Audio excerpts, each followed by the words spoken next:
Dear listener, lean closer, for tonight I will not merely tell you a story, but guide you through a labyrinth of shadows, secrets, and whispers that have haunted readers for more than a century.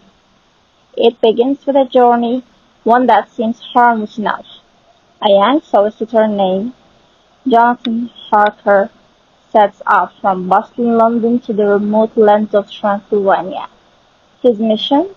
To find lands and property deal from a mysterious nobleman who wishes to move to England.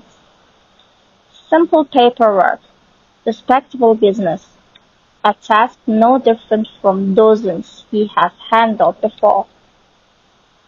But even before he reaches his destination, the world begins to change around him. As Jonathan travels deeper into Eastern Europe, he records his impressions in a leather-bound journal. The towns grow quieter, the air heavier, the people more fearful.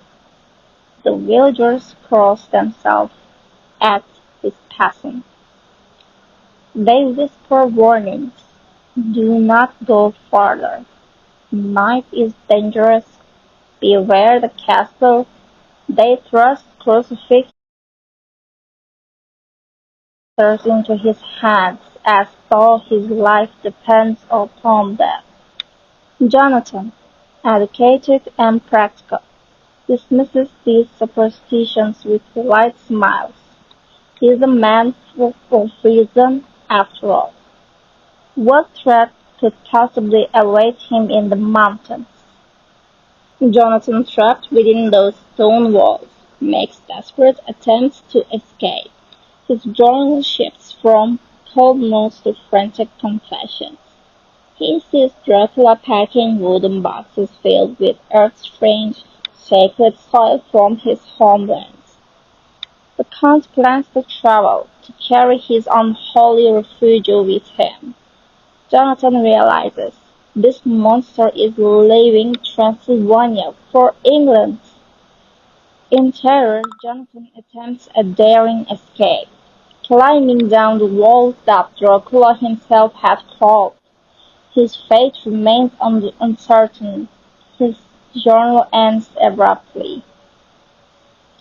Meanwhile, in England, we meet Mina Murray, Jonathan's devoted fiancée, and her dear friend Lucy Westenra, a radiant young woman courted by three suitors: Dr. John Stewart, an earnest physician, Quincy Morris, a bold Texan, and Arthur Holmwood, noble and kind.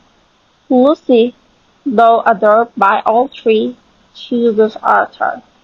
Yet Lucy begins to change. She sleepwalks under the moonlight, pale and restless.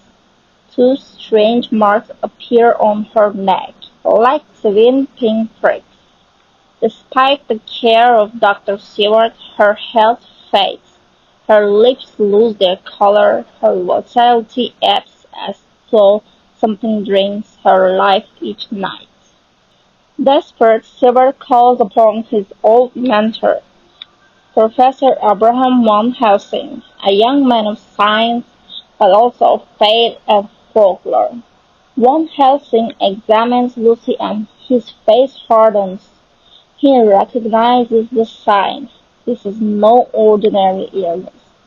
This is the work of a vampire. He orders garlic flowers to be hung around her room, crucifixes to be placed near her bed.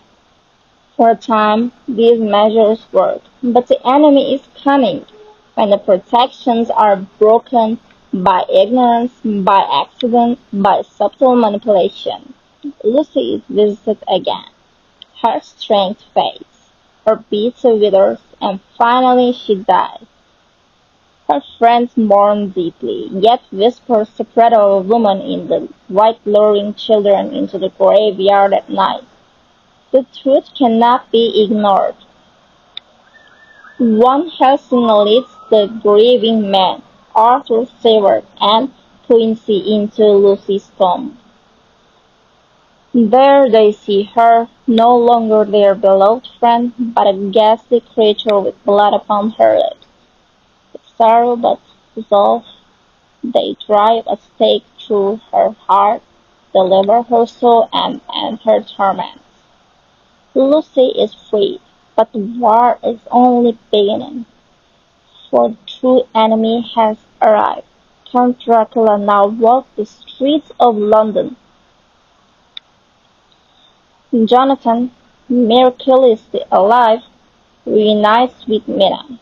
His ordeal in Transylvania, once stopped, is now grimly confirmed by Van Helsing and the others. Together, they form a fellowship.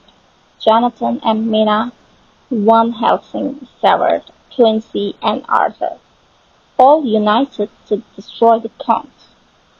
They discover Dracula's plan.